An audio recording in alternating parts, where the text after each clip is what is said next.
안녕하세요. 누가복음 토파에게 오늘 85번째 시간입니다. 안나 이야기는 일단 끝났고, 그리고 예수의 어머니 마리아와 아버지 요셉이 그 정결 의식을 다 끝마친 다음에 본 동네 나사렛에 돌아갔다. 여기까지가 39절 이야기입니다. 40절 요거는 좀 그 다음 단락하고 약간 이어주는 그런 이야기입니다.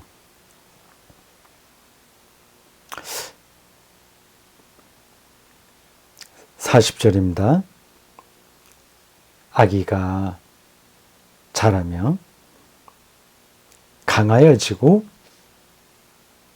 지혜가 충만하며 하나님의 은혜가 그의 위에 있더라.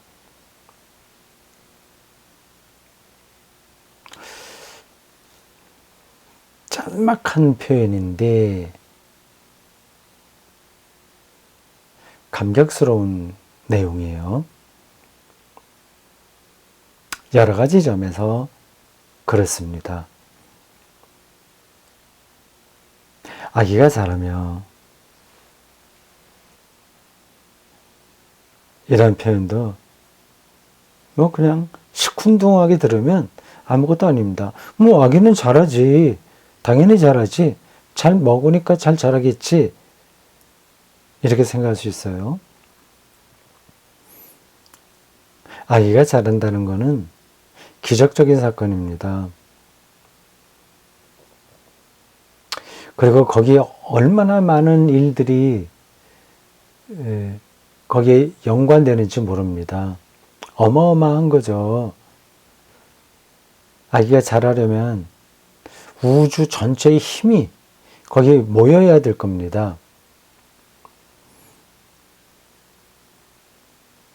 어머니의 젖을 계속 공급받아야 되겠죠. 그리고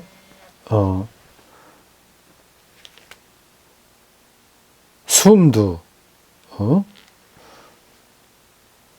계속 쉬어야죠. 자라기 위해서 쉬는 숨이 그 양이 얼마나 많겠어요. 그래 자라면서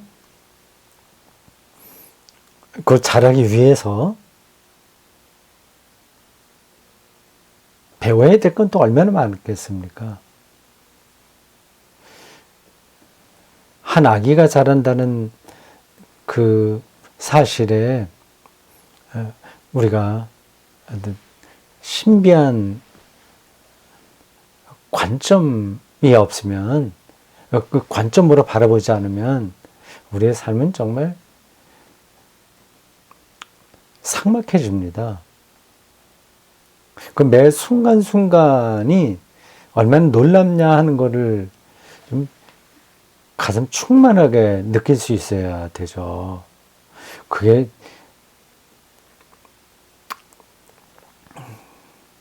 없는 거를 사실은 시시한 일인데 그거를 부풀려서 놀랍게 생각하라는 뜻이 아니죠.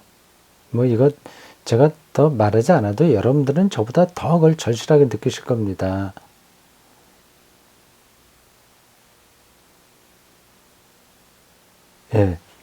아기가 자라며 다음에 강하여지고 라고 했어요.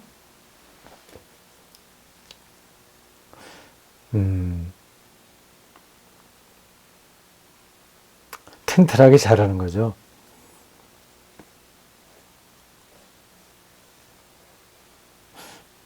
목수의 아들이니까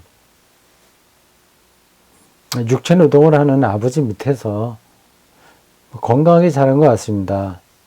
물론 육체 노동을 하는 아버지가 있다고 해서 모든 아이들 건강한 건 아닌데, 아기 예수는 이렇게 쭉 자라면서 건강한 것 같아요. 모든 어린아이들이 건강하게 좀 자랐으면 좋겠습니다. 근데 그게 참 잘 안 되죠. 그게 참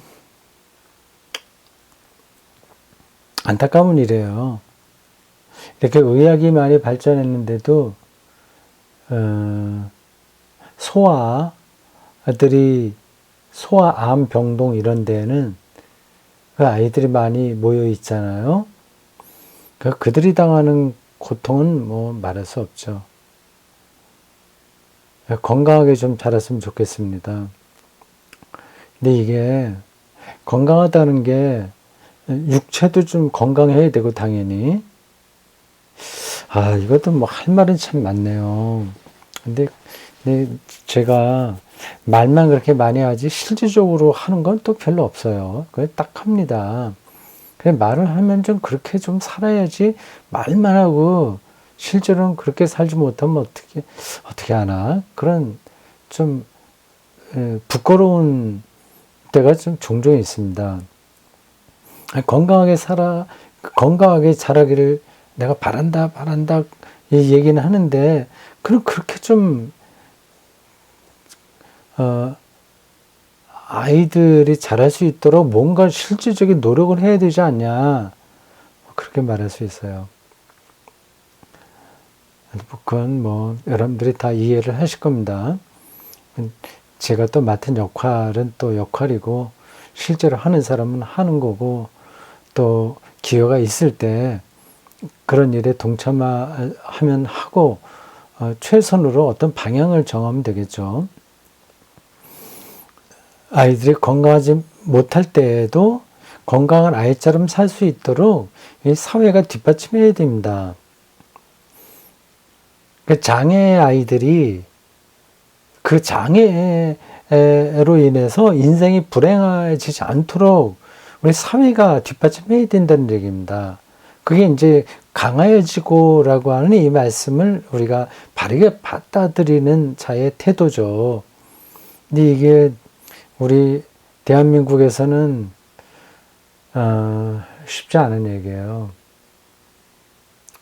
장애인을 위한 학교를 어느 동네에 세우려고 하면 교육청이 그런 일을 하면 주민들이 나서서 반대하지 않습니까? 참 어처구니 없는 얘기예요. 우리 동네에 그런 학교가 세워진다니 정말 반갑다. 그래서 주민들이 현수막 붙이고 정말 그 교육청의 결정을 좀 박수를 치고 환영한다. 그렇게 해야 되지 않겠습니까? 근데 뭐 공청회 하면 주민들이 나와서 깽판을 놓듯이 반대하니까 참 딱한 거예요. 지혜가 충만하며 지혜.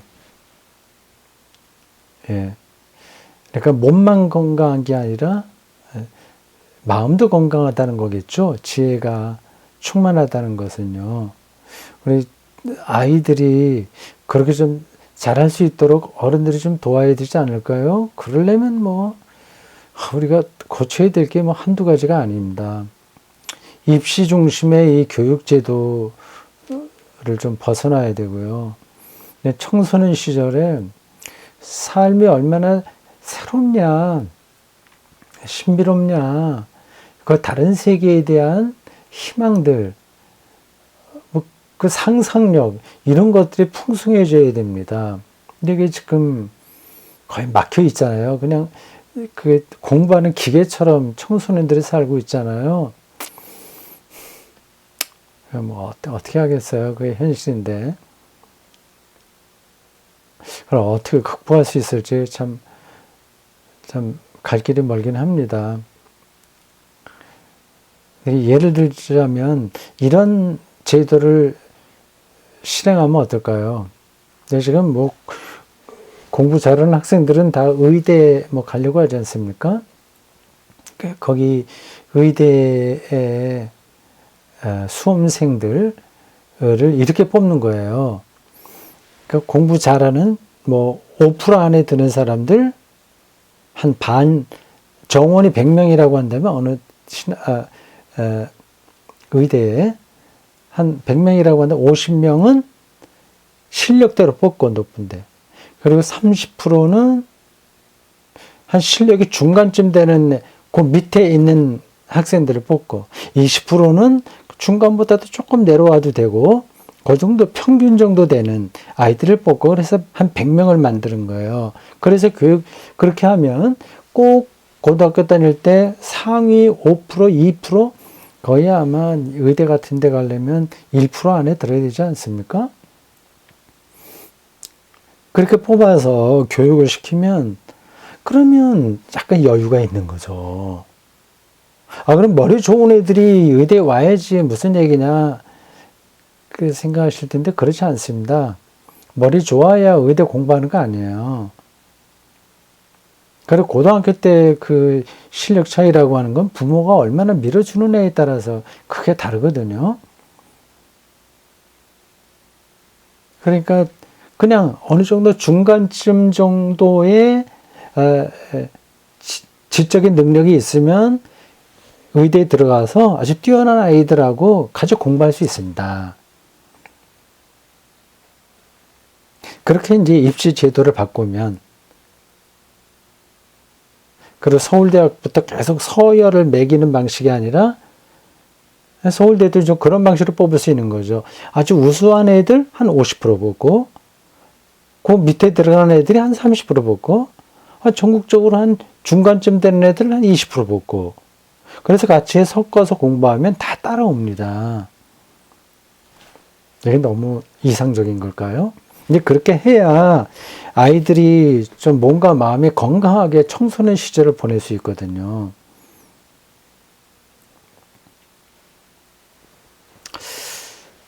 자, 근데 아기 예수가 자라며 강화해지고 지혜가 충만하면서 하나님의 은혜가 그의 위에 있더라. 마지막 나온 단어가 하나님의 은혜입니다. 은혜로 산다 하는 거죠. 그거를 알면 뭐 부러워할 거 하나도 없을 거요. 하나님의 은혜가 우리에게 함께한다는 사실 알기만 한다면, 그걸 또 실질적으로 자기가 느끼기만 한다면 부러워할 거 없습니다. 이렇게 존재하는 것 자체로 충만한 기쁨에 들어갈 수 있어요. 이렇게 다른 걸로 약올라하지 않고요. 지나친 경쟁에 떨어지지 않고 매 순간순간 생명을 풍요롭게 누리는 그 삶의 태도를 견지하는 거죠. 까르페 디엠이라고 하는 라틴어